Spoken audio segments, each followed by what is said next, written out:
जवानी की दहलीज पर अभी ताज़ा ताज़ा कदम रखा था उसने। उसे क्या मालूम था कि आगे उसके साथ क्या क्या होने वाला है। वो गरीब थी लेकिन बेहद खूबसूरत थी। गरीबी के चलते वो अपना घर चलाने के लिए मजदूरी करती। हेलो दोस्तों, स्वागत है आप सभी का हमारी एक और रोमांचक कहानी में। शहर से दूर बस रही कॉलोनी में एक शानदार कोठी बन रही थी।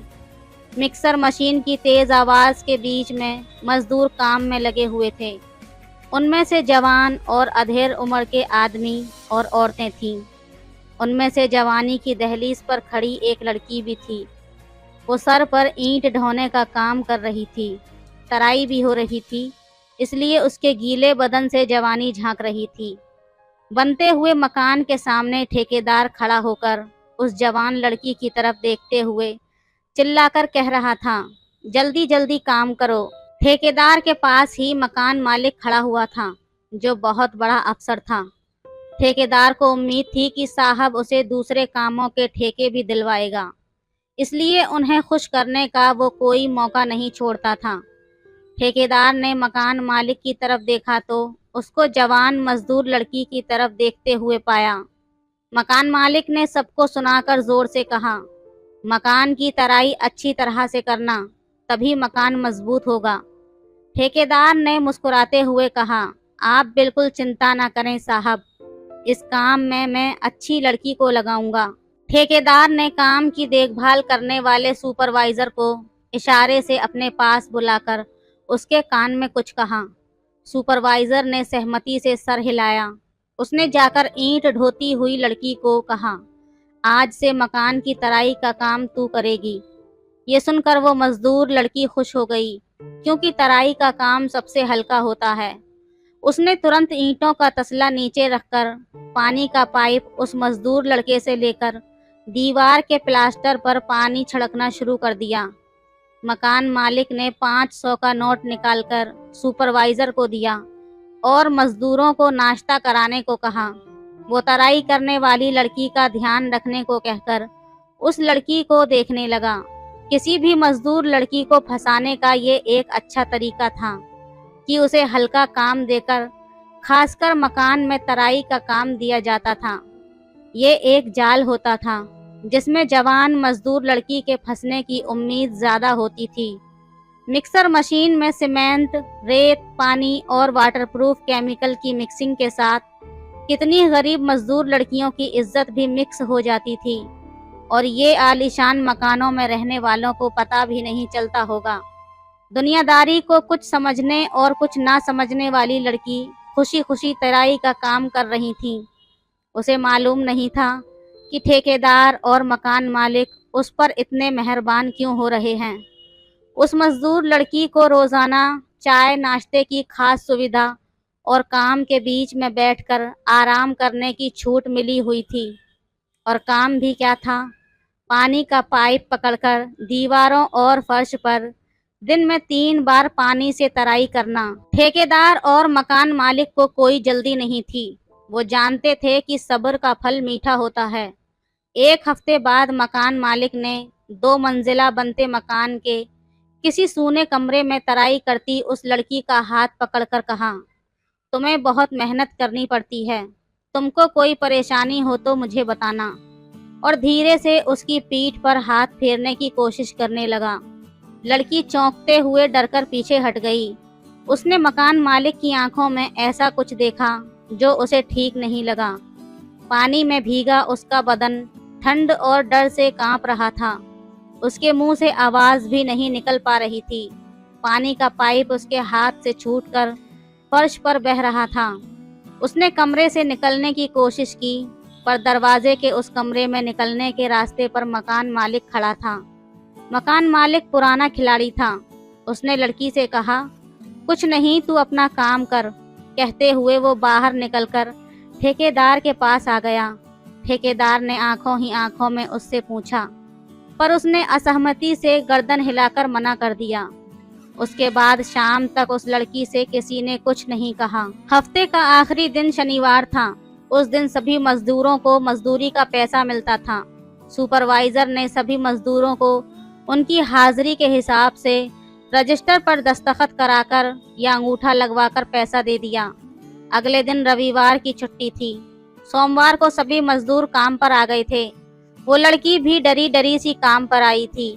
काम शुरू होते ही रोज की तरह उसने पानी का पाइप पकड़कर जैसे ही तराई शुरू की, सुपरवाइजर ने उसे मना करके ईंट ढोने और दूसरे भारी कामों पर लगा दिया। अब उस लड़की को भारी काम देने और बात बात पर डांटने का सिलसिला शुरू हो गया। काम से निकालने की धमकी भी ठेकेदार द्वारा दी जाने लगी थी। जवान मजदूर लड़की परेशान होने लगी थी, क्योंकि इतने दिन उसने तराई करने का काम किया था। उसे ईंट ढोने जैसा भारी काम करना अब अच्छा नहीं लग रहा था। खाने की छुट्टी के दौरान उसने अधेड़ उम्र की पुरानी मजदूर, जिसे सब मौसी कहते थे, उससे जाकर अपनी समस्या बताई और ठेकेदार से सिफारिश करने को कहा कि उसे फिर से तराई का काम मिल जाए। उस अधेड़ मजदूर की बात ठेकेदार मानता था। वो कई सालों से उसके साथ काम कर रही थी और काम करने में भी बहुत तेज थी। उसने लड़की से कहा, मैं ठेकेदार से बात करूंगी। दिन भर काम करने के बाद घर जाकर वो लड़की थककर चूर हो गई थी। वैसे भी उसने भारी काम कई दिनों बाद किया था। बीच में उसे कमर सीधी करने का मौका भी नहीं मिला था, पर उसे भरोसा था कि मौसी अगर कहेगी तो उसे तराई का काम फिर से मिल जाएगा। इसी तरह काम करते हुए 5-6 दिन हो गए थे। भारी काम करते करते लड़की परेशान हो गई थी। बीच में चाय, नाश्ते और आराम की सुविधा भी खत्म हो गई थी। ठेकेदार और मकान मालिक में गजब का सब्र था और अपने आप पर यकीन था कि दूसरा तरीका कामयाबी दिलाएगा। शनिवार को मजदूरों का पैसा बंटने का दिन आ गया था। सुपरवाइजर ने रजिस्टर पर अंगूठा लगवाकर रुपये उसके हाथ पर रखते हुए कहा, तुझसे ठीक से काम नहीं हो रहा है। ठेकेदार नाराज हो रहे हैं कि इस लड़की को हटाकर दूसरी लड़की को काम पर लगा दो। मैंने अभी तो उन्हें मना लिया है, पर आगे से काम ठीक से करना। काम ठीक से करने के बावजूद काम से हटाने की धमकी से उस लड़की को कुछ कुछ समझ में आने लगा था कि उसके साथ ऐसा क्यों हो रहा था। गरीबी और बेरोजगारी से भूखे रहने की नौबत आ सकती थी। इसलिए उसने मौसी से एक बार और उसके घर जाकर मिलने का सोचा।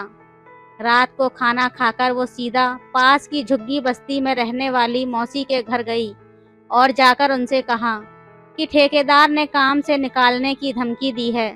मौसी ने पूरी बात सुनकर उसे दुनियादारी की बातें समझाते हुए कहा, देख बेटी, हम गरीब मजदूर हैं, हमारे साथ तो ऐसा होता ही है। मेरे साथ भी हो चुका है। ये ठेकेदार नहीं होगा तो कोई दूसरा होगा, या साहब नहीं होगा तो कोई दूसरा साहब होगा। तेरी किस्मत और हिम्मत हो तो अपने आप को बचा ले, या काम से बचना है तो जो वो चाहते हैं कर दे। मौसी ने अपने ब्लाउज से 1000 का नोट निकालकर उसकी मुट्ठी में दबाते हुए कहा, ये ठेकेदार ने दिया है और कहा है कि तू चिंता मत कर, वो तेरा बहुत ख्याल रखेंगे। 1000 का नोट जोर से पकड़कर वो लड़की चुपचाप अपने घर आ गई। उसे देर तक नींद नहीं आई। ठेकेदार द्वारा आराम का काम देने और मकान मालिक द्वारा रोज स्वादिष्ट नाश्ता कराने की याद में उसके मुंह में पानी आ गया था। वो सोचने लगी कि किस तरह ज्यादा मेहनत करने से रात को उसका बदन थककर चूर हो जाता है। उसने अपने आप से कहा कि इतनी मेहनत का काम मैं कैसे और कब तक करूंगी। फिर उसे मौसी की बात याद आ गई कि उसके साथ भी ऐसा हो चुका है जब वो जवान थी। कुछ देर सोचने के बाद वो सो गई। दूसरे दिन रविवार था। आज वो निश्चिंत और बेफिक्र थी। मौसी भी उससे मिलने आई थी। उसने उनसे खूब हंस कर बातें की। मौसी समझ गई कि उनका काम हो गया है। उन्होंने शाम को ही ठेकेदार को खबर कर दी कि लड़की ने 1000 रुपये ले लिए हैं। दूसरे दिन सोमवार को वो लड़की नहा धोकर अच्छी तरह से तैयार होकर काम करने निकली। साइट पर सब उसे देखने लगे। सुपरवाइजर ने भी हल्की मुस्कान से उसे देखा, क्योंकि साहब लोगों के बाद बची हुई मलाई पर उसे भी मुंह मारने का मौका मिलने की उम्मीद थी। मौसी ने ठेकेदार को जो बताया था उससे उसे लग रहा था कि बड़े साहब आज खुश हो जाएंगे। वो उनका ही इंतजार कर रहा था। साहब दफ्तर से बीच में कोठी का काम देखने आने ही वाले थे। सुपरवाइजर ने उस लड़की को ऊपर के कमरों में, जिनका प्लास्टर हो गया था, तराई करने को कहा। वो ऊपर जाकर पाइप उठाकर तराई का काम करने लगी। बालकनी से उसने साहब को कार से उतरते हुए देखा। ठेकेदार तेजी से उसके पास आ गया और ऊपर देखते हुए वो आपस में कुछ बात कर रहे थे। काम की रफ्तार बढ़ गई थी। मिक्सर मशीन का शोर भी तेज था। लड़की भी दीवारों पर पानी की तराई कर रही थी। थोड़ी देर बाद ठेकेदार उसी कमरे में आ गया और मुस्कुराते हुए कहने लगा, चल जरा स्टोर रूम में एक काम है। लड़की ने मजबूत आवाज में कहा, मैं जानती हूँ कि क्या काम है, लेकिन मैं ये सब नहीं करूंगी। उसने तुरंत पानी का पाइप नीचे पटका और साड़ी के पल्लू से 1000 का नोट निकालकर उसे वापस करते हुए कहा, ठेकेदार साहब, काम जितना मर्जी करा लो, आज से मैं तराई का काम नहीं करूंगी। तुम कहोगे तो 2 मजदूरों के बराबर काम करूंगी, लेकिन अपनी इज्जत नहीं बेचूंगी। इतना कहकर वो नीचे उतरकर सुपरवाइजर से कहने लगी, मैं तराई का काम नहीं, ईंटें ढोने का काम करूंगी। इतना कहकर उस लड़की ने तसले में ईंटें भरनी शुरू कर दी और अपनी इज्जत बचा ली। सलाम है उस गरीब मजदूर लड़की के लिए जिसने पैसों की जगह अपनी इज्जत को तरजीह दी। आपकी क्या राय है इस कहानी पर हमें कमेंट में ज़रूर बताएं।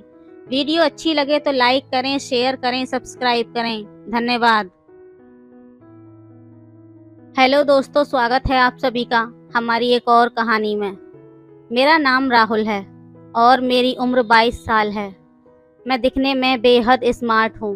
ये कहानी उस समय की है जब मैं मुंबई आया था, तो मैं कुछ बनने के सपने साथ लाया था। लेकिन मुंबई में मुझे टीना मैम क्या मिली, जिंदगी की दशा और दिशा दोनों ही बदल गई। मैंने मुंबई के एक फेमस इंस्टीट्यूट में यूपीएससी सिविल सेवा प्रतियोगी परीक्षा की तैयारी के लिए दाखिला लिया था। तो वहाँ पढ़ाने वाली मैडम जी यानी कि टीना मैम का जादू पहली ही नज़र में असर कर गया और प्यार में बदल गया। खूबसूरत भरा पूरा बदन और बेहद नशीली झील सी आंखें, घुंघराले लंबे बाल, ऐसे कि सामने वाला देखता ही रह जाए। मैंने टीना मैम से बातचीत शुरू करने की कोशिश की। क्लास में मैं अक्सर मुश्किल सवाल रखता, पर टीना मैम की सब्जेक्ट पर गजब की पकड़ थी। मैं उसे कभी भी अटका नहीं पाया, लेकिन मुझ में भी बहुत खूबी थी, इसलिए टीना मैम मुझे स्पेशल समझने लगी। उस दिन क्लास जल्दी ख़त्म हो गई थी। टीना मैम ने मुझको रुकने का इशारा किया। थोड़ी देर बाद हम दोनों एक कॉफ़ी हाउस में थे और वहाँ कहीं अनकहीं बहुत सी बातें हो गईं। अब तो नज़दीकियाँ बढ़ने लगीं, तो समय पंख लगाकर उड़ने लगा। एक दिन मौका देखकर मैंने टीना मैम को प्रपोज भी कर दिया, लेकिन टीना मैम ने वैसा जवाब नहीं दिया जैसी मुझको उम्मीद थी। एक बार टीना मैम की बहन की शादी थी। उसने मुझको इनविटेशन दिया, तो मैं भला ऐसा मौका क्यों छोड़ता। काफ़ी अच्छा आयोजन था, लेकिन मुझको इन सब में ज़्यादा दिलचस्पी नहीं थी। दुनियादारी की रस्में रात भर चलने वाली थीं, इसलिए मैं मेहमानों के रुकने वाले हॉल में आकर सो गया। लोगों की आवाज़ें अभी भी आ रही थीं, सब बाहर मंडप में थे। रात में अचानक किसी की छुअन की गर्माहट से मेरी नींद खुली। हालांकि लाइट बंद थी, लेकिन अपनी चादर में लड़की को मैं अंधेरे में भी पहचान गया था। टीना मैम इस तरह मेरे साथ, ऐसा सोचना भी मुश्किल था। लेकिन अपने प्यार को इतना करीब पाकर कौन मर्द अपने आप पर कंट्रोल रख सकता है। चंद लम्हों में हम दोनों एक दूसरे में समा जाने को बेताब होने लगे। टीना मैम ने मुझको मदहोश कर दिया था। अपने करीब टीना मैम को पाकर मुझे जैसे स्वर्ग मिल गया। हम दोनों एक दूसरे में समा गए। जब तूफान थमा तो टीना मैम वापस शादी की रस्मों में शामिल हो गईं और मैं उनकी खुशबू में डूबा रहा। कुछ दिन बाद ऐसे ही एक और घटना घटी। हुआ यूं कि तेज बारिश थी। रास्ते से गुजरते समय मैंने टीना मैम को रोड पर खड़ा हुआ देखा, तो मैंने फौरन उनके नज़दीक पहुंचकर अपनी मोटरसाइकिल रोकी। हम दोनों उस पर सवार होकर घूमने निकल गए। टीना मैम को रोमांचक की ज़िंदगी पसंद थी, इसलिए इस मौके का लुत्फ़ उठाना चाहती थी। बारिश का मज़ा रोमांस में बदल रहा था। प्यार में शराबोर हम घंटों सड़कों पर घूमते रहे। मेरी और टीना मैम की कहानी ऐसे ही आगे बढ़ती रही थी। तभी अचानक इस कहानी में एक मोड़ आया। टीना मैम ने मुझको होटल में बुलाया। डिनर की पार्टी अब तक की सब पार्टियों से अलग थी। टीना मैम की खूबसूरती आज जानलेवा महसूस हो रही थी। उन्होंने कहा, राहुल, तुम्हारे लिए स्पेशल ट्रीट है। मैंने मुस्कुराकर टीना मैम से कहा, आखिर किस खुशी में जो स्पेशल ट्रीट दे रही हो? टीना मैम ने कहा, मुझे नई नौकरी मिल गई है फरीदाबाद में, आईपीएस अधिकारी की। मेरा तो दिल टूट गया था ये सुनकर कि टीना मैम को सरकारी नौकरी मिल गई है। इसका मतलब उनकी जुदाई भी थी। मैंने दुखी लहजे में टीना मैम को जुदाई का दर्द सुनाया। टीना मैम ने मुस्कुराते हुए कहा, वादा करो तुम पहले कंपटीशन पास करोगे, नौकरी मिलने के बाद ही मुझसे मिलने आओगे, उससे पहले नहीं। और ना ही मुझे फ़ोन करोगे और ना ही मुझसे चैटिंग करोगे। मैं तुम्हारी टीचर रही हूँ, इसलिए मुझे ये गिफ्ट दोगे। फिर हम दोनों शादी करेंगे और एक नई जिंदगी, एक नई प्रेम कहानी शुरू करेंगे। मैं तुम्हारा इंतज़ार करूँगी। 1 साल का समय बस तुम्हारी यादों के सहारे गुजार लूँगी। अचानक से सब कुछ ख़त्म हो गया था। धीरे धीरे समय बीतने लगा। मैंने अपना वादा तोड़कर टीना मैम को कई बार फ़ोन भी किए, लेकिन उसने मीठी मीठी बातों से मुझे पढ़ाई पर ध्यान देने को कहा। मुझको भी ये बात चुभ गई। अब पूरा समय मैं अपनी पढ़ाई पर ध्यान देने लगा। प्यार में बड़ी ताकत होती है, इसलिए मोहब्बत की कोशिश इंसान से कोई भी काम करा लेती है। मुझको सरकारी विभाग में अच्छी नौकरी मिल गई। अब टीना मैम को पाने में कोई रुकावट नहीं थी।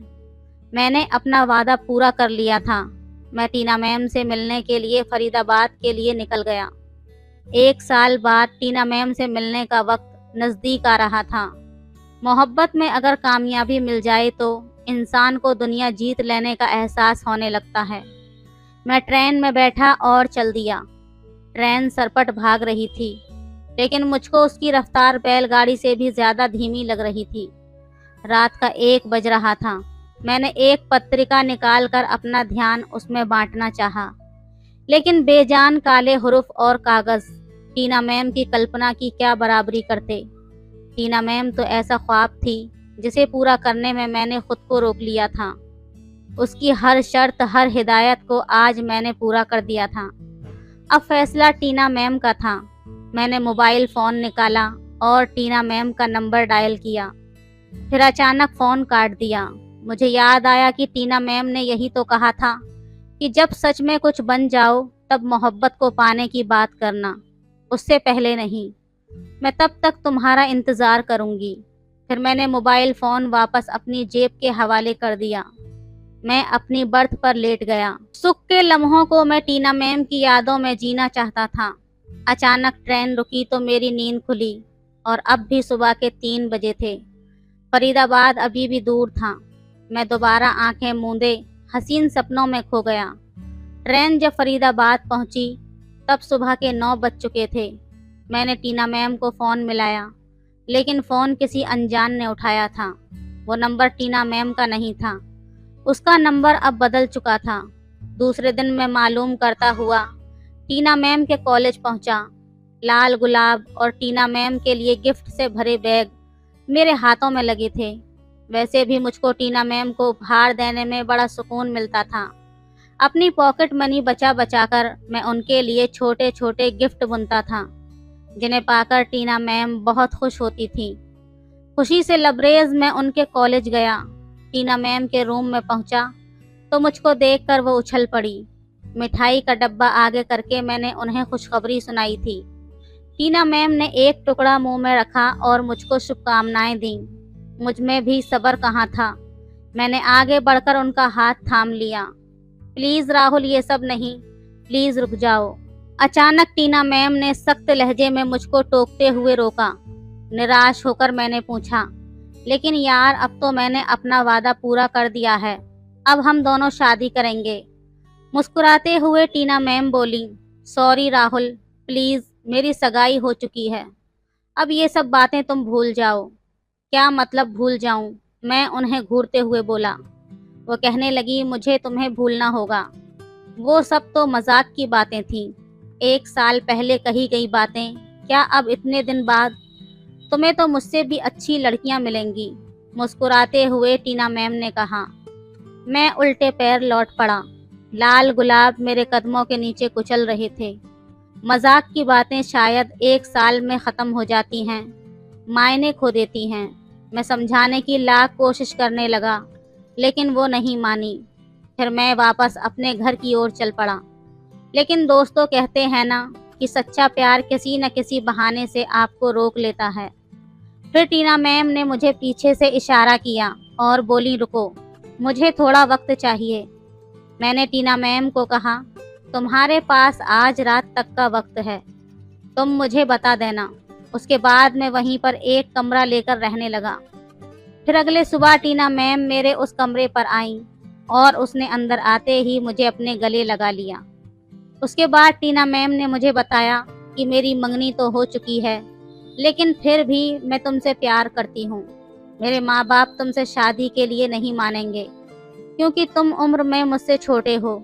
इसलिए हम दोनों के पास एक ही रास्ता है, मैं तुम्हारे साथ भागकर शादी कर लूँगी।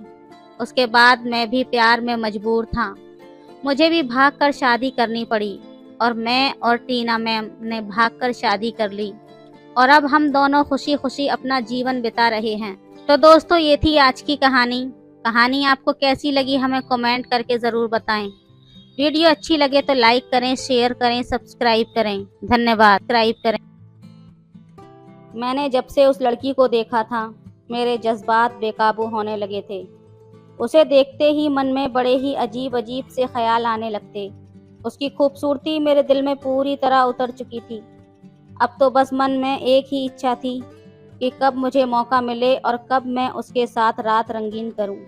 और वो मौका मुझे बहुत जल्द मिल गया। मेरी पत्नी 1 हफ्ते के लिए अपने अंकल के यहाँ चली गई। बस फिर क्या था, मैंने टीना को बताया कि मेरी पत्नी अपने अंकल के घर गई हुई है। अब हम दोनों के पास बहुत अच्छा मौका है। ये सुनकर वो भी बहुत ज़्यादा खुश हो गई, क्योंकि वो भी मेरे साथ वक्त गुजारने के लिए बेतहाशा तड़प रही थी। बस फिर क्या था, उस रात हम दोनों ने मिलकर। मेरा नाम राजेश है और मेरी उम्र 30 साल है। मैं एक हॉस्पिटल में कंपाउंडर का काम करता हूँ और मैं शादीशुदा हूँ और मेरा एक बेटा और एक बेटी भी है। हमारे हॉस्पिटल में एक लड़की काम करने आई थी। वो बहुत ही ज़्यादा खूबसूरत थी। उसका नाम टीना था। उसकी उम्र यही कोई 18 साल थी।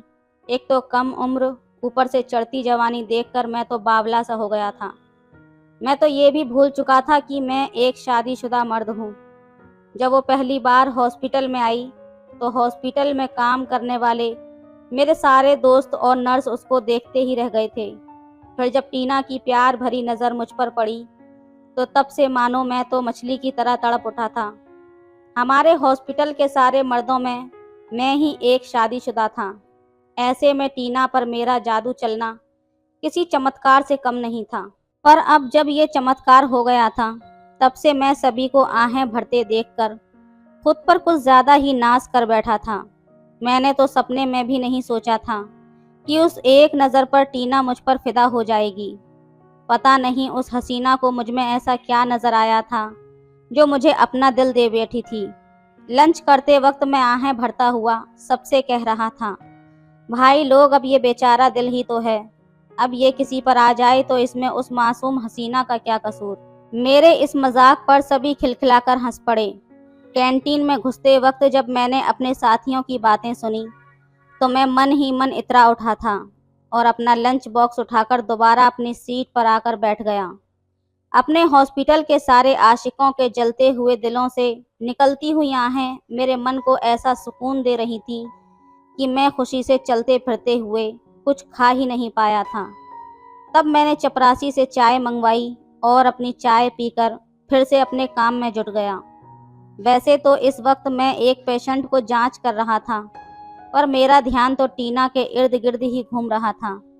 उसकी खूबसूरती, उसका गोरा बदन, तीखे नैन नक्श, सुलझे हुए बाल और उस पर मदमस्त चाल। सच में टीना एक ऐसा कंप्लीट पैकेज थी जिसके लिए जितनी भी कीमत चुकाई जाए कम है। अब तो टीना के सामने मुझे अपनी पत्नी पूजा की शख्सियत बौनी सी लगने लगी थी। वैसे पूजा में एक पत्नी के सारे गुण थे और मैं उसे प्यार भी करता था, पर टीना से मिलने के बाद मुझे लगने लगा था कुछ तो ऐसा है टीना में जो मेरी पत्नी पूजा में नहीं है। शायद मुझे टीना से इश्क वाला लव हो गया था, जो शायद उस वक्त कुछ ज़्यादा ही हो गया था, जो मैं अपनी पत्नी पूजा से करता था उससे भी ज़्यादा। इसलिए तो टीना मेरे मन में बसती जा रही थी। इधर मेरा प्यार परवान चढ़ रहा था, तो उधर टीना का जादू मेरे सर पर चढ़कर बोलने लगा था। एक महंगे होटल में डिनर और महंगे महंगे उपहार पाकर टीना मुझ पर फिदा हो गई थी। जब भी मैं उसकी बड़ी बड़ी झील सी आंखों में अपने प्रति प्यार उमड़ता हुआ देखता, तब तब मेरा दिल जोर जोर से धड़कने लगता था। अब तो सिर्फ इसी बात की इच्छा होती थी कि न जाने ऐसा वक्त कब आएगा जब टीना के प्यार भरी नज़रें मुझ पर पड़ेंगी और उस प्यार भरी बारिश में मेरा मन भीग जाएगा। बस इसी कल्पना की चाह में मैं फिर से जी उठा था। ऐसा लगता था मानो मैं उस मंजिल को पा गया हूँ जहाँ धरती और आसमान एक हो जाते हैं।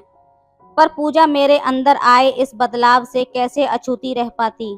अब उसकी सवालिया नज़रें मुझ पर उठने लगी थीं, पर मैं चुपचाप था क्योंकि मुझे एक सही मौके की तलाश थी।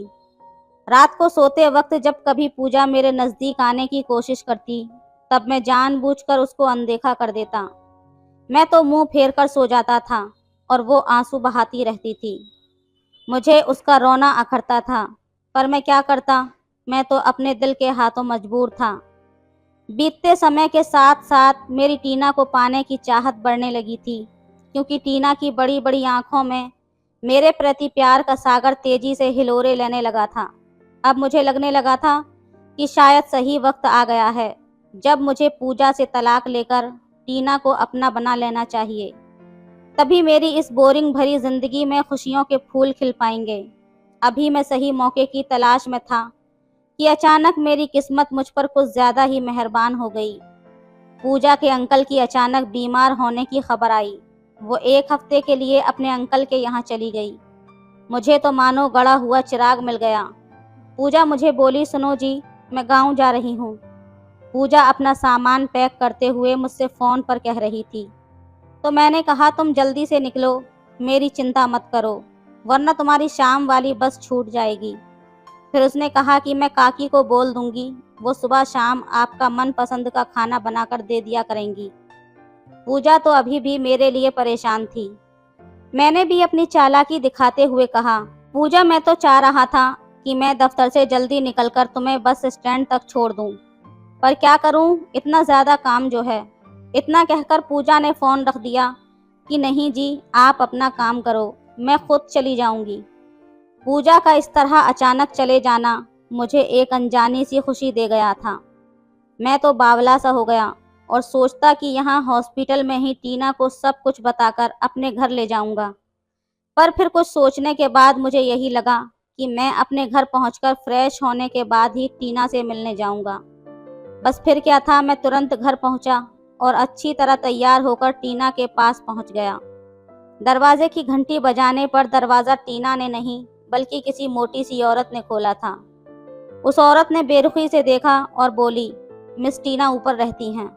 फिर मैं ऊपर चला गया। जब मैं टीना के कमरे में पहुंचा, तब मैंने देखा कि वो किसी गाने पर डांस कर रही थी। कमरे में चारों तरफ कपड़े बिखरे हुए थे और झूठे बर्तन यहाँ वहाँ लुढ़के पड़े थे। वो मुझे अचानक सामने देखकर हड़बड़ा गई थी। जल्दी से यहाँ वहाँ पड़ा हुआ सामान समेटने लगी। फिर उसने सामने पड़ी हुई कुर्सी पर धूल साफ की और मुझे बैठने का इशारा किया। फिर वो मेरे लिए पानी लेने के लिए चली गई। टीना के जाने के बाद जब मैंने कमरे के चारों तरफ नज़र घुमाई, तो इर्द गिर्द जमी मोटी सी परत धूल को पाया। इतना गंदा कमरा देखकर मेरा तो जी मिचलाने लगा था। अब धीरे धीरे मुझे अपनी पूजा की कदर समझ आने लगी थी। वो तो सारा घर शीशे की तरह चमका कर रखती थी, तब भी मैं उसे टोकता ही रहता हूँ। पर यहाँ तो गंदगी का ऐसा आलम था कि पूछो ही मत। थोड़ी देर में टीना मुझे चाय थमाते हुए बोली, ये लो स्पेशल चाय। डिनर के वक्त चाय देखकर मेरे सर पर चढ़ा इश्क का भूत बिखरने लगा। टीना अपना पसीना पोंछते हुए बोली, वो क्या है ना, मुझे तो बस यही बनाना आता है, क्योंकि सारा खाना तो काम वाली ही बनाती है। तो मैं समझ गया कि अब तक मैं जो कुछ भी टीना के लिए महसूस कर रहा था, वो तो सिर्फ एक छलावा था। मेरा उखड़ा हुआ मूड देखकर तुरंत टीना ने अपना अगला पासा फेंका। वो तुरंत मेरे पास आई और मेरे साथ लिपट गई। मुझसे कहने लगी, मैं अब तुम्हारे बगैर नहीं रह सकती। तुम्हें देखते ही मेरे जज्बात बेकाबू हो जाते हैं। आज मेरा बहुत मन कर रहा है। वो मुझे मदहोश करने लगी थी। सच बताऊं तो मैं भी घर से इसी इरादे से आया था, लेकिन वहां के हालात देखकर और उसकी चाल देखकर मेरे सर से इश्क का भूत उतर गया था। लेकिन टीना के साथ वो सब करने की इच्छा ने मुझे अंधा कर दिया था। मैं फिर भी उसके साथ संबंध बनाना चाहता था। उसके बाद तो आप समझ ही सकते हैं। मैंने उसके साथ 2 घंटे तक वक्त बिताया और जब हम दोनों आराम करने लगे, फिर टीना मुझसे बोली, तुम अपनी पत्नी को तलाक दे दो और मेरे नाम अपना फ्लैट कर दो। फिर देखो कि मैं तुम्हें कैसे स्वर्ग की सैर कराती हूँ। उसके मुंह से ऐसी बातें सुनकर मेरा तो सर ही घूम गया। फिर मैंने कहा कि प्यार बिना शर्त के होता है टीना बेबी। मैं उस समय सिर्फ इतना ही कह पाया था। टीना ने हंसते हुए बोला कि आजकल कुछ भी मुफ्त में नहीं मिलता मिस्टर। हर चीज की कीमत होती है और हर किसी को कीमत चुकानी पड़ती है। टीना के प्यार का ये घिनौना रूप देखकर मैं तो टूट सा गया था और उसे धक्का देकर बाहर आ गया। टीना मुझे और कुछ कह पाती तब तक मैं अपनी कार में बैठ चुका था और मेरे इश्क वाले लब का भूत उतर चुका था। मैं जल्दी से अपने घर की ओर चल पड़ा। उस दिन मैंने सबक सीख लिया था कि आपकी भोली भाली पत्नी से ज्यादा प्यार आपको दुनिया में कोई पराई औरत नहीं कर सकती, और वैसे सुख आपको कोई भी नहीं दे सकती जो आपकी धर्म पत्नी दे सकती है। फिर अगले दिन मैं अपने हॉस्पिटल गया और हेड डॉक्टर से कहा, सर मेरा ट्रांसफ़र गांव में करवा दीजिए। आपकी बहुत ही मेहरबानी होगी। मैं सर का हर काम बहुत अच्छे से करता था। तो उन्होंने कहा, वहाँ गांव में ट्रांसफ़र करवा कर क्या करोगे? अगर बोलो तो मैं दिल्ली या मुंबई में करवा देता हूँ। तभी मैंने अपने सर से ज़रा सी बात ऐसी कही, सर मेरी पत्नी गांव में गई हुई है। उसके अंकल की तबीयत बिगड़ी हुई है और सर मेरा मन बिल्कुल भी यहाँ नहीं लग रहा उसके बिना।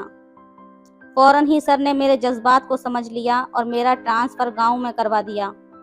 मैं भी अब टीना के चंगुल से दूर जाना चाहता था, क्योंकि वो प्यार नहीं सिर्फ अपना काम निकलवाना चाहती थी। अगले दिन मैं गांव आ गया और अपना नंबर बदल लिया और फिर अपनी पत्नी के पास आ गया। वो देखते ही मुझसे लिपटकर रोने लगी। मैंने उसे समझाया कि मैं आ गया हूँ ना, सब ठीक हो जाएगा। पूजा अब चुप भी हो जाओ। अब फिर दोस्तों रात हुई तो अपने बेटे और बेटी को सुला दिया। फिर मैं अपनी पत्नी से अपने रूठेपन के लिए माफ़ी मांगने लगा। तो उसने बोला, आप अपने ऑफिस की वजह से परेशान थे, इसलिए आपने मुझ पर ध्यान नहीं दिया। इसमें आपकी कोई गलती नहीं है। फिर मुझे बहुत बड़ा धक्का लगा ये सुनकर कि मेरी पत्नी कितना प्यार करती है मुझसे और मैं इसको ही धोखा देने वाला था। खैर दोस्तों, मैं अपनी पत्नी से ये वादा किया कि अब से चाहे कुछ भी हो जाए, मैं उसे अकेला नहीं छोड़ूंगा। उसके बाद मैंने प्यार से अपनी पत्नी को गले लगा लिया। सच कहूँ तो मुझे अपनी पत्नी की बाहों में आज बहुत सुकून मिल रहा था। मैं उस चालाक लोमड़ी के चक्कर में अपनी वफादार पत्नी को खोने वाला था। ये सोच सोच कर तो मेरा दिमाग खराब होने लगा था। दोस्तों, जो प्यार हमारी अपनी पत्नी हमें दे सकती है, वो बाहर की कोई लड़की नहीं दे सकती। वो तो बस हमारे पैसों पर ही नज़र रखेगी। इसलिए अपने जीवन साथी के साथ हमेशा वफादार रहें। तो दोस्तों, ये थी आज की कहानी। आपकी क्या राय है इस कहानी पर, हमें कमेंट में ज़रूर बताएं। वीडियो अच्छी लगे तो लाइक करें, शेयर करें, सब्सक्राइब करें। धन्यवाद करें। मैं 18 साल की थी, लेकिन मुझे बड़ी उम्र के मर्द बहुत ज़्यादा पसंद थे। शादी हुई तो पति के बजाय ससुर पर आशिक हो गई। ससुर की खिदमत करने के बहाने उनको बार बार हाथ लगाती। मेरे ससुर काफ़ी रोमांटिक किस्म के इंसान थे। मैं उनके साथ वक्त गुजारने के लिए मचलती रहती। एक रात मेरा शौहर घर से बाहर था, तो मैं ससुर के कमरे में रेड कलर की नाइटी पहनकर चली गई। उन्होंने कहा, बहू मेरे पैर दबा दो, लेकिन मैंने लाइट ऑफ कर दी और पाँव दबाने के बहाने ससुर के साथ शादी की रात में दुल्हन बनी बैठी थी। मेरा दिल अपने शौहर की रोमांटिक बातें सुनने के लिए बड़ा बेताब था, जैसा कि हर लड़की का होता है। मैंने तो अपनी शादी के हवाले से बड़ा कुछ सोच रखा था कि शामिर कमरे में आएगा, मेरे पास बैठेगा, मुझसे मोहब्बत का इजहार करेगा। मैं अपनी आज की रात को यादगार बनाना चाहती थी। मैंने इस रात के इतने ख्वाब सजाए थे कि मैं बयान नहीं कर सकती। जब शामिर कमरे में आया तो मैं मन ही मन मुस्कुराई थी। दिल में गुदगुदाने वाले ख्यालात आने लगे थे। एक अजीब सी हलचल मचने लगी थी। शामिर मेरे पास आकर बैठ गया, एक नज़र मुझ पर डाली। मेरे चेहरे की मुस्कुराहट तो जैसे गायब ही नहीं हो रही थी। कहने लगा, तौबा तौबा, कितना बड़ा जुल्म है लड़कियों पर। उसकी ये बात मेरे लिए कुछ गैर मुनासिब थी। मैंने उसकी तरफ देखा तो वो मेरी भारी भरकम उरूसी लिबास को देख रहा था। कहने लगा, सोनिया जाओ यार, कपड़े बदल कर आओ। मुझे तो तुम्हें देखकर कुछ हो रहा है। पता नहीं तुम लड़कियां इतना भारी लिबास पहनकर, इतने घंटे स्टेज पर बैठकर अपने सब्र का इम्तिहान क्यों देती हो। ऊपर से ये इतनी भारी ज्वेलरी, तुम्हें देखकर मुझे न जाने कुछ हो रहा है। उसके चेहरे पर बेजारी थी। कहने लगा, सोनिया प्लीज, पहले तुम ये सब उतारो और एक आम से लिबास में मेरे पास आकर बैठो। ये सुनकर तो मेरा दिल बुझ सा गया था। मैं 4 घंटे पार्लर में लगाकर सिर्फ इसलिए तो तैयार हुई थी कि वो मुझे देखे और अपने होश खो बैठे, मेरी रोमांटिक अंदाज में तारीफ करे, मोहब्बत के जुमले बोलकर मुझे शराबोर करे। लेकिन उसकी बेजारी देखकर मैंने न जाने कैसे अपने आंसू जब्त किए थे। मैंने कहा, इतनी भी क्या जल्दी है शामिर, इस कमरे में एसी चल रहा है, मुझे तो गर्मी नहीं लग रही। मेरी बात सुनकर शामिर की आंखें हैरत से फैल गईं। कहने लगा, लेकिन मुझे तो उलझन हो रही है ना। सोनिया जाओ, शाबाश, उतारो ये सब कुछ और एक सादा सा लिबास पहन कर आओ। मैंने तो न जाने क्या क्या सोच रखा था कि वो अपने हाथों से मेरी चूड़ियों को उतारेगा, मेरे माथे की बिंदिया को अपने प्यार भरी बातों के दौरान अपने हाथों से उतारे, मेरी तारीफ करते करते वो मेरे सारे जेवरात उतारे। लेकिन यहाँ तो ऐसा कुछ भी नहीं हुआ था। हाय रे मेरे मचलते अरमान। मेरी तो दोस्तों ने भी वेडिंग नाइट के बारे में बड़ा कुछ मुझे बता रखा था।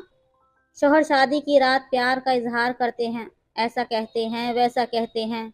लेकिन शामिर तो बिल्कुल वैसा न था। बहरहाल मेरा दिल बुझ कर रह गया था।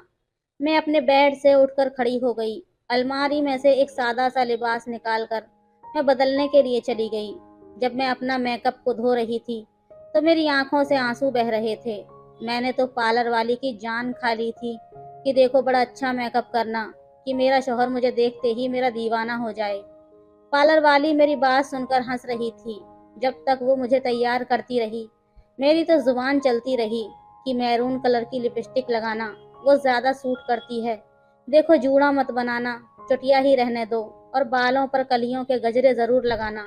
अपनी एक एक चीज सर से उतारते हुए मुझे सारी बातें याद आ रही थीं। टप टप आंसू मेरी आंखों से बह रहे थे। जब मैं बिल्कुल सादगी में आकर शामिर के सामने बैठी तो कहने लगा, शुक्र है अब कुछ इंसान लग रही हो। उसकी बात पर तो मैं तप कर रह गई थी। बहरहाल मेरी वो रात बहुत ही फीकी गुजरी थी, क्योंकि शामिर ने आम मर्दों की तरह मेरी तारीफ ही नहीं की थी, ना ही रोमांटिक भरे अंदाज में मोहब्बत भरा इजहार किया था जैसा कि मैंने सोचा था। शादी की सुबह जब मैं तैयार होकर कमरे से बाहर आई तो मेरे ससुर लाउंज में वहीं पर बैठे थे। मेरी सास उनके बराबर में बैठी थी। मेरे ससुर ने मेरी सास की कलाई पकड़ी हुई थी और उनके कान में न जाने क्या बात कर रहे थे। एकदम से ही मेरी सास हंसने लगी। ससुर कहने लगे, तुम्हारा हुस्न तो आज भी मुझ पर जादू जगाता है। रात को तुम इतनी प्यारी लग रही थी कि लग रहा था कि शामिर की नहीं बल्कि मेरी शादी हुई है। सच पूछो दिल की बेकरारी और भी ज्यादा बढ़ गई थी। मैंने बड़ी मुश्किल से अपने दिल को संभाला था कि नहीं, बेटा जवान हो गया है। ये कहना था कि मेरी सास ने अपनी कलाई ससुर के हाथ से छुड़वाई। कहने लगी, बड़े बेशर्म हैं आप। शायद उनकी नज़र मुझ पर पड़ गई थी। मैंने फौरन से नज़रें झुका लीं। मेरे ससुर ने जब मुझे देखा तो हंसने लगे। कहने लगे, आओ बेटा, अब तो तुम हमारे ही घर का एक हिस्सा बन गई हो, इसलिए खुद को आदी बना लो। हम दोनों बुड्ढा बुड्ढी तो बस ऐसे ही प्यार मोहब्बत भरी बातें कर रहे थे। मैं अपने सास ससुर के पास आई, उनको सलाम करने लगी। मेरी सास ने मुझे अपने पास बिठा लिया। कहने लगी, इतनी जल्दी क्यों उठ गई? अभी तो बस 9 ही बजे हैं। अरे भाई, हमारे घर में कोई ऐसा रिवाज नहीं है कि बहू सुबह सुबह अपनी नींद खराब करके उठे और सबके लिए नाश्ता तैयार करे। शामिर मेरा इकलौता बेटा है, घर में कोई पाबंदी नहीं है। मैंने कहा नहीं अम्मा, बस मैं खुद ही उठकर आ गई थी। मैंने सोचा मुझे आप लोगों के साथ बैठकर वक्त गुजारना चाहिए। मेरी बात सुनकर मेरे ससुर कहने लगे, हाँ ये तो अच्छा है। मेरी सास कहने लगी, मुलाजिम नाश्ता बना रही है, मैं जाकर देख कर आती हूँ कि नाश्ता अभी तक बना है या नहीं। फिर मुझसे पूछने लगी, शामिर कहाँ हैं? मैंने कहा वो तैयार होकर आ रहे हैं। मेरी सास उठकर किचन में चली गई। मेरे ससुर कहने लगे, वैसे मुझे उम्मीद नहीं थी कि इतनी जल्दी सुबह को उठकर तुम कमरे से बाहर आ जाओगी और शामिर तुम्हें आने देगा। अरे भाई, जब मेरी शादी हुई थी तब तो ये रिवाज था कि 7 बजे सबके साथ नाश्ता करना होता था, लेकिन ऐसे माहौल में भी मैंने तो अपनी ही बात मनवाई थी। 10 बजे से पहले मैंने कमरा नहीं खोला था। सब मेरा कमरा खटखटाकर थक चुके थे। ये कहकर वो हंसने लगे। शायद उनका मिजाज ही कुछ ऐसा था, लेकिन मैं उनकी बात सुनकर कुछ अजीब सा महसूस करने लगी। लेकिन जैसे जैसे वक्त गुजरता गया मुझे अंदाजा हो गया कि मेरे ससुर बहुत ही रोमांटिक किस्म के हैं। दूसरी बात ये कि वो मेरी सास के दीवाने थे।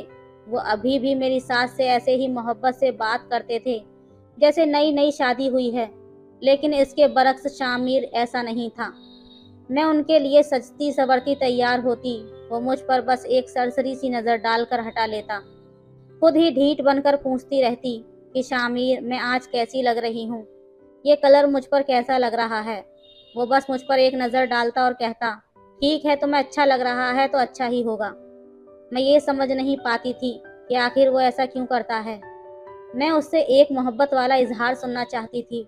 मैं चाहती थी कि वो मेरा हाथ पकड़े, मुझे अपने करीब करने की कोशिश करे। मैं हिचकिचाऊं, पीछे हटूं, लेकिन वो ज़बरदस्ती मुझे अपने करीब करे, मेरे गले में बाहें डाले, मेरी तारीफ करे और मैं शर्माते हुए नखरे दिखाऊं। ऐसी छोटी छोटी बातों से जिंदगी में खूबसूरत से रंग बिखर जाते हैं, जैसा कि मेरे ससुर करते थे। वो तो मेरी सास का बहुत ख्याल रखते थे, यहाँ तक कि मेरी सास को खाने पीने में भी ऐसी चीज़ें खाने से टोक देते थे जो उनके लिए नुकसानदायक होती। एक बार शाम के वक्त बारिश होने लगी। मेरे ससुर अपने कमरे में थे।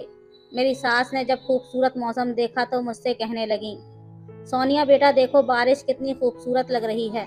मैंने कहा, जी अम्मा। वो मेरा हाथ पकड़कर मुझे बाहर ले आईं और कहने लगी, मुझे ये मौसम बहुत ज़्यादा पसंद है। मेरी सास के चेहरे पर खुशी के सारे रंग नज़र आ रहे थे। बारिश तो मुझे भी बहुत पसंद थी। हम दोनों ही सहन में बारिश का लुत्फ उठाने लगे, मगर अचानक ऊपर एक खिड़की से ससुर ने देख लिया। वहीं से सास को पुकारने लगे, कहने लगे, सुमैया तुम तेज बारिश में क्या कर रही हो? ये कहकर खिड़की जोर से बंद की। मेरी सास कहने लगी, लो आ गई अब मेरी शामत। मैंने कहा, क्यों अम्मा? कहने लगी, बस तुम्हारे अब्बा को मेरी बड़ी फिक्र रहती है, कहते हैं बारिश में नहाओगी तो बीमार पड़ जाओगी। मेरी सास अभी ये बात कह रही थी कि मेरे ससुर आ गए। मेरी सास को कहने लगे, सुमैया तुम्हें कब समझ आएगा? जानती हो ना, बारिश का पानी तुम्हारे सर पर जाते ही तुम्हें छींकें शुरू हो जाती हैं, फौरन से बुखार चढ़ जाता है। मेरे ससुर के हाथ में तौलिया था। उन्होंने फौरन सास के सर पर रखा और उनका हाथ पकड़कर अंदर की जानिब लेकर चले गए। मैं भी उनके पीछे ही अंदर आ गई। उन्होंने जल्दी से मेरी सास को सोफे पर बिठाया, उनके सर पर तौलिया रगड़ने लगे ताकि उनके गीले बाल खुश्क हो जाएं। मेरी सास छींकें मारने लगी। ससुर कहने लगे, देखा ना, मुझे इसी बात का डर था। तुम्हें अपनी जरा भी परवाह नहीं है। अजीब हो तुम। ये देखकर मेरा दिल एक बारगी से धड़का था कि काश कभी शामिर भी मेरे साथ ऐसी मोहब्बत का इजहार करे। उसके अब्बा तो वारी सदके जाते हैं अपनी बीवी पर, कितना ख्याल रखते हैं वो मेरी सास का। कहने लगे, सुमैया अगर तुम्हें कुछ हो गया तो खुदा की कसम मैं भी मर जाऊंगा। मेरी सास कहने लगी, आप क्यों इतनी सी बात को बड़ा बना रहे हैं? कोई बात नहीं, बस मेरा दिल चाह रहा था बारिश में नहाने का, इसलिए चली गई थी। नहीं होती मैं बीमार। सास की बात सुनकर ससुर कहने लगे, तुम्हें क्या पता, मैं भुगत चुका हूँ ना तुम्हारी बारिश में नहाने वाली आदत को। खबरदार, जो दोबारा तुमने फिर से बारिश में नहाई तो गलती मेरी है जो मैंने तुम्हें अपने पास से उठकर नीचे जाने दिया। फिर मेरे ससुर मेरी सास का बाजू पकड़कर उन्हें कमरे में ले जाते हुए कहने लगे, जल्दी आओ, तुम्हारे कपड़े तब्दील करवाता हूँ। मुझे तो ये डर है कि कहीं तुम्हें बुखार ना आ जाए। मैं तो अपने ससुर को देखकर हैरत में पड़ गई थी कि काश ऐसी मोहब्बत शामिर भी मेरे लिए दिखाता। शायद सास ससुर की मोहब्बत की वजह एज में डिफरेंस था। मेरी सास मेरे ससुर से 10 साल छोटी थी। थोड़ी देर बाद शामिर भी भीगता हुआ अंदर दाखिल हुआ। मुझे देखकर कहने लगा, बड़ा जबरदस्त मौसम हो रहा है। ऐसे मौसम में अगर पकौड़े और कबाब के साथ चाय मिल जाए तो मज़ा ही आ जाएगा। देखो, मैं अभी फ्रेश होकर आ रहा हूँ, फटाफट से पकौड़े और चाय बना कर दो। ये कहकर फौरन से वो सीढ़ियाँ चढ़ के ऊपर चला गया। मेरा दिल टूट सा गया। सर्दी तो मुझे भी लग रही थी, पानी से तो मैं भी भीगी हुई थी, लेकिन उसे तो मेरी ज़रा भी परवाह नहीं थी। उसे बस ये था कि वो फटाफट से फ्रेश होकर आए तो मैं उसके लिए चाय और पकौड़े और बाकी चीज़ें टेबल पर सजा दूँ। मगर उसे मेरी ज़रा भी परवाह नहीं थी। क्या बिगड़ जाता उसका कि मुझसे कह देता कि तुम भी भीगी हुई हो, आ जाओ, पहले कपड़े बदल लो। लेकिन नहीं, वो तो मुझसे लापरवाह था। मैं गुस्से में किचन में आकर पकौड़े बनाने लगी कि चाय सैंडविच भी बनाकर सब कुछ टेबल पर रख दिया। जब तक मेरी सास ससुर शामिर कमरों से बाहर निकले, मैं सब कुछ सजा चुकी थी। शामिर कहने लगा, वाह जबरदस्त, ये कहकर खाने लगा। मुझे लगा कि शायद वो मेरी तारीफ करेगा, लेकिन उसका रवैया तो वैसा ही था। एक बार शामिर जल्दी ऑफिस से घर आ गया। मैं तैयार थी, मेरा मूड बहुत अच्छा था। मुझे लगा कि शायद वो मुझे कहीं बाहर लेकर जाएगा। हमारी नई नई शादी हुई थी। मैंने कहा, शामिर, कहीं लॉन्ग ड्राइव पर चलते हैं। वो कहने लगा, नहीं यार, आज नहीं। आज मैं अपने दोस्तों के साथ कहीं जा रहा हूँ। ऐसा करो, तुम अपनी सहेलियों को फ़ोन कर लो, उनके साथ कहीं चली जाओ। मैंने कहा, नहीं, मुझे आपके साथ जाना है। वो कहने लगा, देखो सोनिया, मैंने अपने दोस्तों से वादा किया था, नहीं गया तो वो बहुत ज़्यादा नाराज़ हो जाएंगे। तुम फिलहाल अपने दोस्तों के साथ चली जाओ, मैं तुम्हें 3-4 दिन के बाद ले जाऊंगा। मैंने कहा, मुझे कहीं नहीं जाना। मेरा दिल बुझ सा गया था, मेरी आंखों से आंसू बहने लगे। लेकिन उस शख्स को ज़रा भी मेरी परवाह न थी। हालांकि वो जानता था मैं रो रही हूँ। कहने लगा, एक तो तुम औरतों के पास ये बड़ा हथियार मौजूद है, बात होती नहीं है कि टप टप आंसू बहाना शुरू कर देती हो। तो मैं समझा तो रहा हूँ, दोस्तों के साथ मेरी पहले से कमिटमेंट थी, तो मैं ले जाऊंगा 2-4 दिन में। ये कहकर वो चला गया। अगर मेरे ससुर होते तो कभी भी मेरी सास की आंखों में आंसू देखकर अपने दोस्तों के साथ न जाते।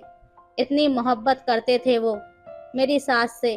काश मेरी शादी भी बड़ी उम्र के शख्स से हो जाती, जिसके पास बीवी के साथ वक्त गुजारने की फुर्सत तो होती। आहिस्ता आहिस्ता मेरे ससुर मेरा आइडियल बनने लगे थे, क्योंकि वो वैसी ही मोहब्बत करते थे जैसी मोहब्बत मैं अपने शौहर से चाहती थी। हालांकि कुछ दिन बाद शामिर मुझे बाहर ले गया था, लेकिन फिर भी अनरोमांटिक सा सफर था। गाड़ी चलाते हुए वो अपने दोस्तों की बातें कर रहा था, मुझे खाना खिलाया, वापसी पर अपनी यूनिवर्सिटी के किस्से सुनाता रहा या अपने ऑफिस के बारे में बातचीत करता रहा। एक बार भी उसने मेरी तरफ नहीं देखा, एक बार भी उसने मेरी तारीफ नहीं की, ये नहीं कहा कि तुम बहुत अच्छी लग रही हो। मैं अब बुझी बुझी सी रहने लगी थी। मेरे ससुर का यह हाल था कि मेरा भी वो लिहाज नहीं करते थे। मेरे सामने ही मेरी सास के करीब होने लगते, पुराने दिनों की बातें दोहराने लगते जो शायद उनकी बहुत रोमांटिक गुजरी थी। कहने लगे, तुम्हारा हुस्न तो कभी कम होने का नाम ही नहीं लेता सुमैया। जब तक तुम्हारा हुस्न जोबन पर रहेगा, मेरी गुस्ताखियां तो यूं ही जारी रहेंगी, चाहे मैं दादा ही क्यों ना बन जाऊं। सास ससुर के अलावा घर में कोई न था, इसलिए मुझे उनके साथ बैठना उठना पड़ता था। और जैसी जैसी बातें मेरे ससुर मेरी सास से कहते थे, मेरे दिल में बेख्तियारियां बढ़ने लगती थीं। ऐसी ही बातें मेरे भी कान सुनना चाहते थे कि कोई मुझसे भी मोहब्बत का इजहार करता, ऐसा ही प्यार करता जैसा मेरा ससुर मेरी सास से करता है। मैंने सोचा कि शायद मैं शामिर से कतराना शुरू कर दूं, तो शायद उसे मेरी कदर हो जाएगी। मैं उसके पीछे पीछे रहती हूँ, इसलिए उसे मेरी कदर नहीं है।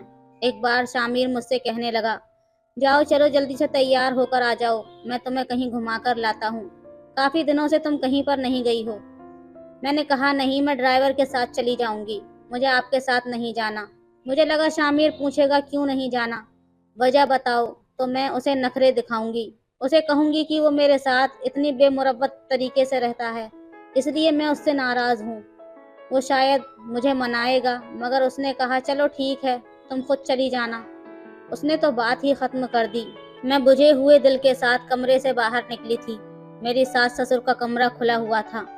ससुर मेरी सास के बालों में कलियों के गजरे लगा रहे थे, कानों में सरगोशियां कर रहे थे, जिस पर मेरी सास मुस्कुरा रही थीं। बार बार मेरे ससुर की छेड़छाड़ पर उनके हाथ पीछे कर रही थीं। क्या आप कभी नहीं सुधरेंगे? अपनी उम्र देखें और अपने काम देखें। और वो उन्हें कहने लगे, दिल जवान होना चाहिए, उम्र का कुछ नहीं होता। एक बार मेरी सास मेरे ससुर से कहने लगी कि वो अपनी बहन से मिलने जाना चाहती हैं। 2 साल हो गए हैं, लेकिन वो इस बार भी उनके घर नहीं गईं। मगर ससुर कहने लगे कि तुम वहां चली गई तो मेरा क्या होगा? मैं तो तुम्हारे बिना देवदास बन जाऊंगा। मैं तुम्हारी 2 घंटे की जुदाई बर्दाश्त नहीं कर सकता। ये सुनकर मेरे दिल में ख्वाहिश होती थी कि काश मेरी शादी किसी ऐसे ही शख्स से हो जाती जैसे कि मेरे ससुर हैं। मैं तो खुद को बड़ा खुशनसीब समझती। एक मेरा शौहर है, उसे मेरी कोई परवाह ही नहीं है। कहता है जाओ अपनी दोस्तों के साथ घूमा फिरा करो, अपनी लाइफ एंजॉय करो। खुद भी अपने दोस्तों के साथ रहना पसंद करता है। और एक मेरा ससुर है जिसे मेरी सास के बगैर 2 घंटे रहना पसंद नहीं है। मैं अपने ससुर से इस कदर मुतासिर हो चुकी थी कि अंदर ही अंदर कहीं मुझे ये ख्वाहिश होने लगी कि वो मेरी सास को छोड़कर मेरी तारीफ करें। जैसी मोहब्बत का इजहार मेरी सास से करते हैं, वैसे ही लफ्ज मेरे भी कान सुना करें। मैंने अपने ससुर के आगे पीछे फिरना शुरू कर दिया। उनका हर काम मैं करने लगी। हालांकि पहले ये सब काम मेरी सास करती थी। जैसे ही वो लाउंज में आकर बैठे, मैंने फटाफट से चाय बनाई और अपने ससुर के सामने रख दी। मुझे चाय के कप के साथ देखकर वो कुछ हैरान हुए। कहने लगे, सुमैया किधर है? मैंने कहा, अब अम्मा को छुट्टी भी दे दें। कब से वो आपकी खिदमत कर रही हैं, अब आप मुझे अपनी खिदमत का मौका दें। ये सुनकर वो मुस्कुराने लगे। कहने लगे, हाँ ये तो ठीक कह रही हो, लेकिन क्या है ना कि मुझे उसके हाथ की चाय की आदत पड़ गई है। मैंने कहा, मैं भी बहुत अच्छी चाय बनाती हूँ, आप पीकर तो देखें। उन्होंने चाय का एक घूंट लिया और कहने लगे, वाह, तुम्हारे हाथ में भी तुम्हारी सास जैसा जादू है। बहुत अच्छी चाय बनाई है तुमने। अगर ये चाय तुम्हारे सास के हाथों से बनी होती तो मैं उसके हाथों को जरूर चूम लेता। ये कहकर वो चाय का कप होठों पर लगाने लगे और मैं अपने हाथों को देखने लगी, जिन्हें आज तक मेरे शौहर ने पकड़कर अपने होठों पर नहीं लगाया था। कभी मेरी तारीफ भी नहीं की थी। मेरी सास जब कमरे से बाहर आई और ससुर को चाय पीते देखा तो कहने लगी, शुक्र है आज आपने अपनी बहू के हाथ की चाय पी ली, वरना मैं यही सोच रही थी कि बाहर जाऊंगी, आपको चाय बना कर दूंगी।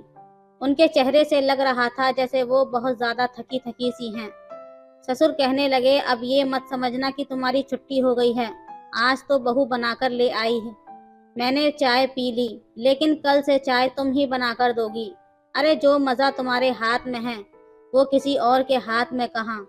अब जब भी मेरे ससुर घर आते, मैं भागी दौड़ी उनके पास चली जाती, उनके हाथ से सामान पकड़ लेती, क्योंकि घर का राशन वही लेकर आते थे। मैं उनके हाथ से शॉपर पकड़ती, फटाफट शरबत का गिलास बनाकर उन्हें पेश कर देती। जब वो मेरे हाथ से गिलास लेकर पी लेते, लेकिन फौरन से सुमैया सुमैया कहने लगते। फौरन से मेरी सास को बुलाते, कहते, तुमने क्या बच्ची के सर पर अभी से जिम्मेदारी डाल दी? अरे भाई, कितनी बार कहा है, जब मैं बाहर से आता हूँ तो सबसे पहले अपना चेहरा मुझे दिखाया करो। तुम हो के कमरे में बैठी रहती हो। मेरी सास को आजकल शाम होते ही हल्का हल्का बुखार हो जाता था। उम्र का तकाजा भी था। मैंने कहा, अब्बा आप क्यों अम्मा के पीछे पड़े रहते हैं? मैं हूं ना, आप अम्मा को आराम करने दें। वो कहने लगे, ठीक है करे आराम, वैसे भी ये करती क्या है, सारा घर तुमने संभाल लिया है, बस इसे मुझे ही तो संभालना होता है, उस पर भी इसके नखरे हैं। मेरी सास कहने लगी, आपको संभालना ही मेरे लिए बड़ा मुश्किल है। उस पर मेरे ससुर की शोखियां उरूज पर जाने लगती। वो ऐसे ऐसे जुमले कहने लगते कि मैं शर्म से पानी पानी हो जाती, लेकिन अंदर ही अंदर ये ख्वाहिश भी जागने लगती कि कोई मुझसे भी ऐसा ही इजहार करे, ऐसी मोहब्बत करे। मेरे अंदर के जज्बात अब मेरे काबू से बाहर होने लगे थे। मैं रात भर अपने ससुर की बातों को सोचती रहती और उनसे तस्कीन हासिल करने की कोशिश करती। यही सोचती कि मेरी सास कितनी खुशनसीब औरत है, लेकिन शायद मैं नहीं हूँ। मेरी ज़िंदगी तो रूखी फीकी ही गुजर रही थी, क्योंकि शामिर बहुत ही अलग किस्म का इंसान है। उसे बीवी बस कुछ घंटे के लिए ही अच्छी लगती है, फिर तो वो यूं होता है जैसे उसका और मेरा कोई ताल्लुक ही नहीं है। वो कहता है तुम अपनी ज़िंदगी जियो, मुझे मेरी ज़िंदगी जीने दो। क्या ये होती है शादी? मैं तो उस दिन रोने ही लग गई थी। अपने कमरे में बैठी रो रही थी कि जब मुझे सिसकियों की आवाज़ सुनाई दी। मैं हैरान थी कि ये कौन है जो हिचकियों से रो रहा है। मैं कमरे से बाहर आई तो मेरी सास फ़ोन पर किसी से बात करके सिसकियों से रो रही थी। कहने लगी, फरीदा मैं क्या करूं? मेरी आंखें तरस गई हैं तुम्हें देखने के लिए। मैं जानती हूं कि कमाल भाई का फराज से झगड़ा है, इसलिए वो तुम्हें कभी भी मेरे घर नहीं आने देंगे। हालांकि फराज बहुत अच्छे हैं, उन्हें एतराज़ नहीं है कि मैं तुमसे मिलने के लिए आऊं, बस वो मेरे बगैर नहीं रह सकते। कहते हैं कि सुमैया मुझे कोई मसला नहीं है तुम्हारी बहन के घर जाने से, लेकिन तुम्हारा बहनोई मुझे बर्दाश्त नहीं करेगा और मैं तुम्हारे बगैर नहीं रह सकता। 4 घंटे के लिए जाओगी तो मैं यहाँ पर सूली पर लटक जाऊँगा। अब तुम बताओ मैं क्या करूँ? मेरा दिल तड़प रहा है तुम्हारा चेहरा देखने को। जब से मुझे पता चला है कि तुम बीमार हो, तुम नहीं जानती मैं कितनी परेशान हूँ। तुम्हारे लिए वो अपनी बहन से बात कर कर के फूट फूट कर रो रही थी। मुझे देखकर उन्होंने फ़ोन से बात टाल कर फ़ोन रख दिया। मैं उनके पास जाकर बैठ गई। मैंने कहा कि अब्बा कहाँ हैं? कहने लगी अपने कमरे में होंगे। मैंने कहा क्या बात है, आप रो क्यों रही हैं? वो कहने लगी बेटा तुमसे क्या छुपाना, मेरी बहन बहुत बीमार है। मेरा दिल तड़प रहा है कि मैं उसे जाकर मिल लूं, लेकिन उसके मियाँ की तुम्हारे ससुर से किसी बात पर झगड़ा नाराज़गी है, इसलिए उसका शौहर तुम्हारे ससुर को अपने घर में नहीं आने देगा। मुझसे मिलने पर तो ऐतराज़ नहीं होगा, लेकिन फराज को तुम जानती हो, उनका मिजाज कैसा है। मैं मुस्कुराने लगी। मैंने कहा आप बहुत खुश नसीब हैं जो आपको अब्बा जैसे शौहर मिले हैं। वो कहने लगी खुश नसीब हूँ मैं? ये कहते हुए उनकी आंखों से आंसू बहने लगे। वो कहने लगी खुश नसीब तो तुम हो, मैं तो तुम्हें बड़ी रश्क भरी नज़रों से देखती हूँ। शुक्र है कि मेरा शामिर अपने अब्बा जैसा नहीं है। ये सुनकर मैं हैरत से अपनी सास की जानिब देखने लगी। वो कहने लगी कि देखो ना, तुम कितनी आज़ादी से अपने मायके जाती हो, 2-2 दिन रहकर आती हो, अपनी बहनों से मिलकर आती हो, ड्राइविंग करके अपनी सहेलियों के साथ चली जाती हो, मार्केट जाती हो, तुम्हें आने जाने की आज़ादी है। मुझसे पूछो जब से मेरी शादी हुई है, मोहब्बत के नाम पर बड़ी कड़ी सज़ा भुगत रही हूँ। ठीक है औरत मोहब्बत चाहती है, लेकिन मोहब्बत एक हद तक अच्छी लगती है। हद से ज़्यादा बढ़ जाए तो सांस लेना दूभर हो जाता है। तुम्हारे ससुर की मोहब्बत कुछ ऐसी ही है, दम घोंटने वाली, पाबंदियों से भरी हुई। उम्र के साथ साथ इंसान का मिजाज बदलने लगता है, औरत की शिद्दत में कमी आने लगती है, मर्द भी बदल जाते हैं, लेकिन तुम्हारे ससुर नहीं बदले। मेरा दिल चाहता है मैं भी आज़ादी से अपने मायके जाऊं, अपने बहन भाइयों से मिलूं, लेकिन फराज मुझे अपने अलावा किसी के साथ बर्दाश्त नहीं करते। मुझे जहाँ जाना है मैं फराज के साथ ही जा सकती हूँ, उनके बगैर कहीं भी नहीं। ये कहकर वो फूट फूट कर रोने लगी। कहने लगी तुम नहीं जानती मैंने ये ज़िंदगी किस अज़ियत से गुजारी है। ये मोहब्बत नहीं होती कि आप किसी को बांध कर रख लो। कहने लगी मैं अपनी मर्जी से कुछ खा भी नहीं सकती। फराज कहते हैं तुम ये मत खाओ क्योंकि मुझे पसंद नहीं। अपनी मर्जी से बारिश में नहा भी नहीं सकती क्योंकि वो कहते हैं कि तुम बीमार हो जाओगी। अपनी मर्जी से कुछ भी नहीं कर सकती, अपनी मर्जी से मैं सांस भी नहीं ले सकती। क्या ये मोहब्बत होती है? शादीशुदा जिंदगी में अपने सास की बातें सुनकर हैरान थी। जिस जिंदगी की ख्वाहिश मैं कर रही थी वो तो बहुत अजियतनाक थी। शुक्र है कि शामिर ऐसा नहीं था। मुझे अब अपने शौहर की कदर हुई थी। वो कहता था कि हर इंसान को आज़ादी से जीने का हक है। ठीक है हम मियाँ बीवी हैं, लेकिन इसका मतलब ये नहीं है कि हम एक दूसरे पर हर वक्त मुसल्लत रहें। शायद मैंने उसकी मोहब्बत को समझा ही नहीं था। उसकी मोहब्बत के छोटे छोटे जुमले मुझे कभी नजर ही नहीं आए थे। मैं तो शायद अपने ससुर की ऊपरी मोहब्बत सुनकर वैसी ही मोहब्बत चाहने लगी थी। लेकिन अब मैंने खुदा का शुक्र अदा किया कि मेरे खुदा ने मेरे साथ अच्छा मामला ही रखा है। वैसे आपको किस तरह की मोहब्बत पसंद है? अपनी राय ज़रूर दें। तो दोस्तों ये थी आज की कहानी। कहानी आपको कैसी लगी हमें कमेंट करके ज़रूर बताएं। वीडियो अच्छी लगे तो लाइक करें, शेयर करें, सब्सक्राइब करें। धन्यवाद।